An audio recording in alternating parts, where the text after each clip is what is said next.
Hey everybody, welcome to KM Reviews. I am Niddleman.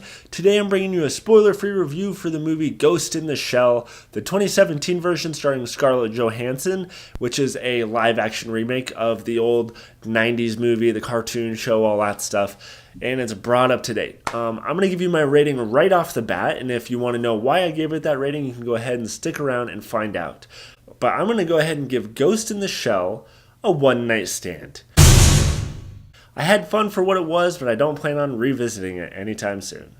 So I'm going to give a small brief synopsis of the plot because I don't want to give away too much for this being a spoiler-free review. I'm also going to talk about what I liked, what I didn't like, and my overall thoughts on the movie, and then I would love to hear what you guys have to say in the comments below. So as far as the plot goes, you have Scarlett Johansson, who is playing the character of Major. She is basically, in the future, she's the first person that has had her human brain placed into a completely synthetic robotic body, and she's this soldier for kind of like this government group. And this whole society is in this future world where everybody's getting these robotic upgrades. But again, she is the first person to be completely synthetic other than her brain.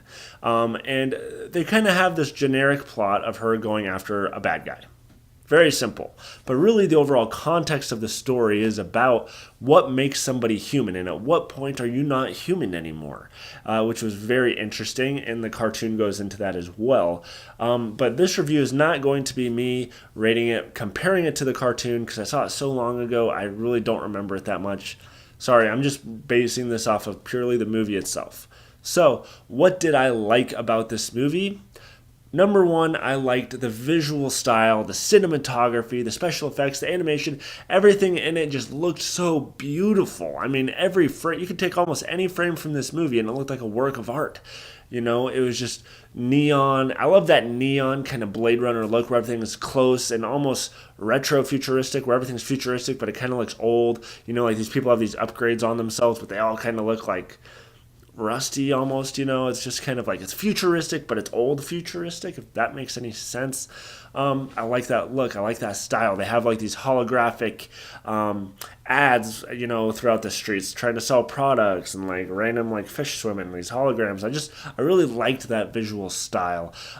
They do a lot of things with her, the suit she wears that can kind of make her invisible, and the way that blends in pretty seamlessly is really cool, and the way, I don't know how to explain it. Just everything about this movie, I really liked the way it looked. It was just appealing, and even if everything else about it had been horrible, I still would have enjoyed watching it just by the way it looked. It was really cool. Next, I really liked the casting, believe it or not. I know a lot of people give a lot of shit to Scarlett Johansson because this is whitewashing and it should have been a Japanese character because it was a Japanese cartoon or whatever.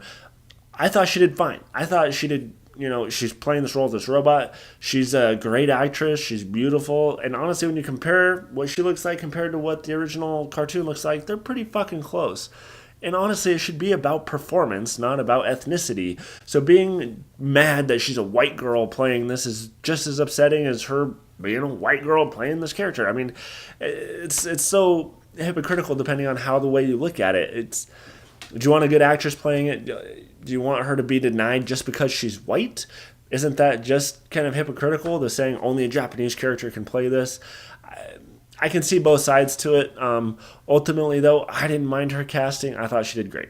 Also, her side character, her little buddy dude, I forgot what his name is, but he's this big burly guy with like these cool eye upgrades. He was a pretty cool character. But that's really about it as far as pros go. Into my negatives, okay? Part of why this movie is a one-night stand and why I don't plan on revisiting this anytime soon is that it's a very flat movie. You know, the action scenes are kind of cool, but there's nothing super spectacular about them. A lot of it is just gunshots. There's an somewhat opening fight that happens that's kind of cool, but a lot of it is generic stuff you've seen before. There's nothing spectacular.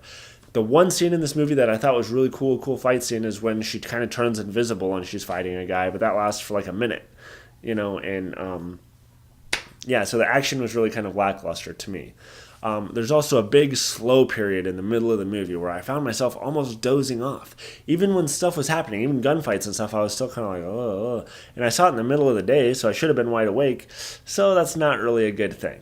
Also, just the overall story is very generic. Even though the overall concept of the whole what makes us human thing is kind of cool, that's not what the movie focuses on. That's just the backdrop of the generic concept. The actual storyline of her going after this guy is very generic and one note, and the cartoon did it way better from what I remember, the way they explore it.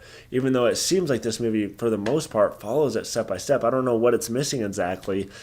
It just didn't feel that unique. I was expecting to see this movie and it be in like another Matrix where it changes the game of sci-fi, and it just doesn't do that. So maybe a little bit of blue balls there with what I was expecting and what I got. The character development.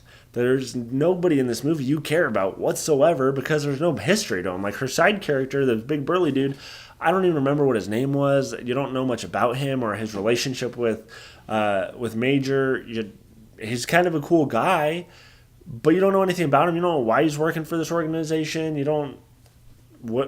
Okay, cool. I guess I'm supposed to care about him just because, but you really don't. I didn't care about anyone dying in this movie. Anybody could have died in this movie and I would have been like, oh, whatever. You know what I mean?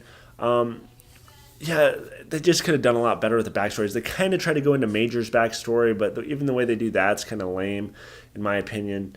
So it was, overall, the best way to explain it is just I was expecting more than I got. It was a little lackluster and a little flat in terms of everything other than the visual style and the actual acting itself. Another pro I forgot to mention, though, is the villain, I guess, in this movie. I thought he was actually really cool. The way his voice sounded, his kind of character motivation was interesting. He was kind of a neat character.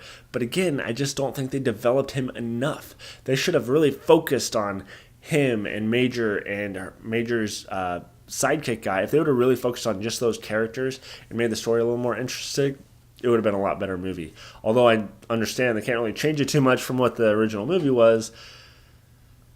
But it's the kind of thing you could change the story a little bit and still have the overall concept. I don't know. Overall, what did you guys think? Do you think this movie was a little lackluster? Did you get out of it what you were expecting? I feel like I just didn't, but I still enjoyed it for what it was. One time. I'll never watch this movie again. What about you guys? Let me know. Comment below. I'm droning on way too long. If you haven't checked it out, on a completely side note, check out my short that I uploaded recently. It has Jeremy London from Mallrats back in the day. He was in Seventh Heaven, Party of Five. Me and my wife do a little, like 4.5 minute scene with him, this little interrogation thing. I'm trying to get into acting a little bit, so it's kind of just kind of produce that and put that together just for fun to kind of see what people think. I would love for you guys to watch that. I'm going to put a link to it at the end of this video, and feel free to comment on that. Be harsh, be real, be true, but don't be a dick just to be a dick. But let me know what you think of that as well. Also remember, you can follow me on Facebook, Twitter, and Instagram at Nittleman, and stay tuned for more movie reviews if you can handle it. Go.